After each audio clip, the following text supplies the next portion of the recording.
Hey everyone, it's Kong again with another episode of Should You Summon? As always, I'm going to be presenting high-level overviews to help you decide whether this banner and these new characters are worth your hard-earned vouchers and crystals. So let's dive right into this rate-up banner featuring the launch of the latest new characters from Langrisser Re, Incarnation Tensei, Michelle and Gustav. This banner is going to be running from March 24th to April 6th. And as a rate-up banner, you have a 40% chance to get each on-banner character, with the remaining 20% of course reserved for any other hero in the regular summoning pool. First up, we have Michelle. In the original game, Michelle is a shy little girl who hides herself in a giant suit of armor, but apparently in the universe of Langrisser Mobile, she's still a shy little girl, but her giant suit of armor is now a mech with big fist arm things.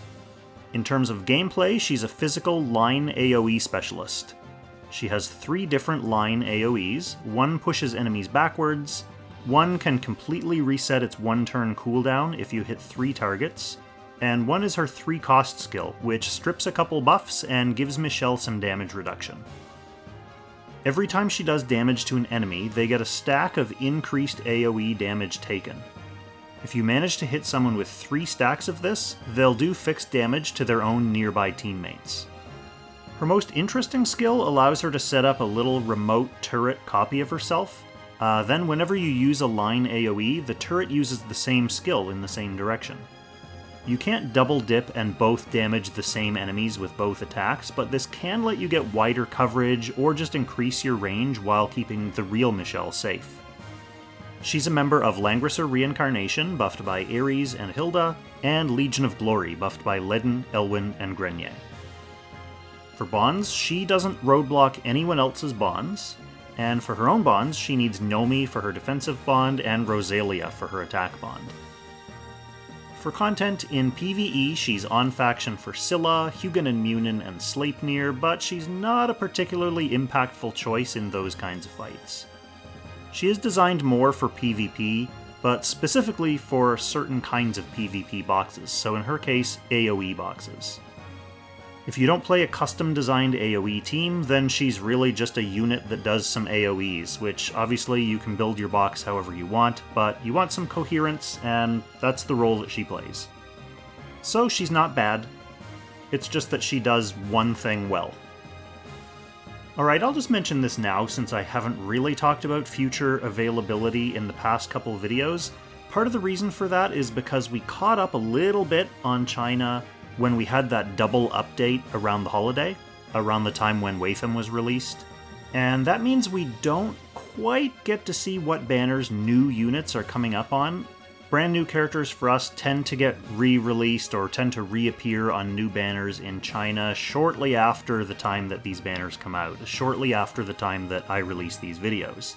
So we don't know when or where Michelle and Gustav are coming back yet, but we will basically after this video is already out. Usually after the banner is about expired, so we don't get a chance to preview and see ahead of time whether we want to hold off and wait to summon them at a better time later. I wonder if that was by design. Anyway, moving on, next up we've got Gustav. Gustav is a robo-lady whose gimmick revolves around cooldown manipulation. And she's also the first trans character in the game. In the original Langrisser Reincarnation Tensei, Gustav was a robo-dude. Now she's a robo-lady. She decided to keep her old name. That's her choice, and I'm gonna respect it. So for an example of one of the ways she plays with cooldowns, when she gets attacked, whoever hit her gets a debuff that causes one of their skills, chosen at random, to have its cooldown increased by 1 next time they act. So this kind of works similar to Himiko's ninjutsu debuffs, where they don't get the debuff right away, it just sits on them, and then the next time they take action, that's when it actually springs. The other part of her talent is that whenever nearby allies enter battle with a skill, the cooldown of the skill they used is reduced by 1. So she's kinda like a dimensional jewel command aura. What's that? You want some more cooldown shenanigans? Okay. Her 3-cost skill has a passive element that gives her +2 unit range whenever one of her skills is on cooldown. The active component of her 3-cost skill is an AoE that causes debuffs, including one that increases all of the affected enemies' cooldowns by 1 after they act. And it also gives her a buff that prevents enemies from being able to trigger their clock enchants for 2 turns. WTF. WTF. We're not done. She also has a single target heal that reduces the target's cooldowns by 1, so kind of like a microscopic little rewind. And she has a single target attack that gets bonus effects, increased damage, heal block, and preemptive strike, if the enemy has more than 3 total cooldown. She's a member of Langrisser Reincarnation, buffed by Ares and Hilda, Dark Reincarnation, buffed by Bozel and Licorice, and Mythical Realm, buffed by Gizaroff and the Sage of the Trees. For bonds, she also doesn't roadblock anyone else's bonds, and she needs Licorice for her own defensive bond, and Bozel for her attack bond.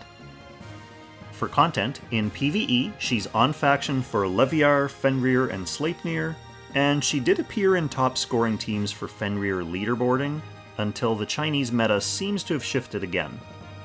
I can see how she'd be useful in general. Anything that lets your characters spam skills is going to have some cheese potential somewhere, as we've seen with Sophia in the past. So she might end up being a handy character to have up your sleeve for weird random challenges that come around.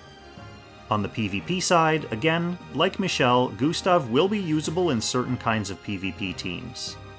She's functionally an AoE debuffer, she does have Black Hole, and her debuffs mostly involve messing around with the enemy's ability to use skills in a timely manner, which can be clutch, can be situational, but that's the kind of team you want to fit her into.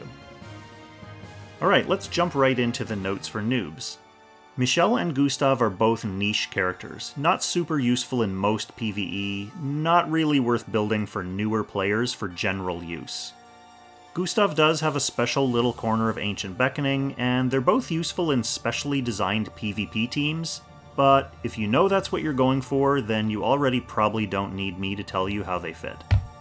Decent units, not OP, they fit in their niche, have fun. And that brings us to my usual reminder about upcoming banners.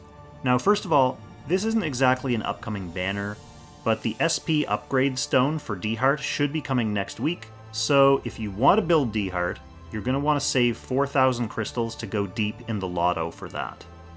We should also be getting a raid-up banner featuring Rosenseal and the Transcender. If you still need OP anti-debuff healer Rosenseal, that's a 40% chance to get her, which is still sketchy, but she is really good. Raid-ups are usually not recommended, especially for newer players, because of the large percent chance you have of getting someone either unexpected or not very good. But on the other hand, Rosenseal, so weigh the pros and cons. For the remainder of the month, we should see the return of Mariel, Licorice, and Tsubame, Clotaire, Lanford, and Rainforce, and Landius, Yulia, and Jugler. There's also going to be a new equipment banner, and those are generally a bad deal for anyone but whales, but there's a nice new piece of armor for Lewin in there. Finally, the next major update coming in April features the new Act 3 storyline characters, the Iron Chancellor, which is new Florentia, and the Consul of the Moon, which is new Virash. They're good, very good for PvP, and many people have been saving up for them already, so we'll talk about them more in due time. I'm going to be saving up for them. Virash has a new beard, and some Dr. Octopus arms, so how can you argue with that? Okay, so that's going to be it for this episode, so thank you so much for watching. I'll catch you in the next Should You Summon. Extra special thanks, of course, to our Langrisser tier channel members for generously supporting the channel directly.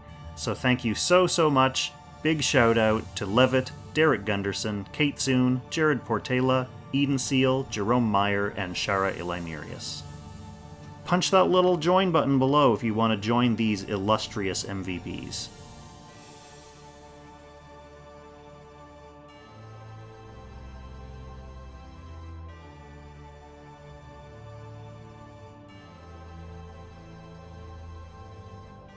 Okay, bye.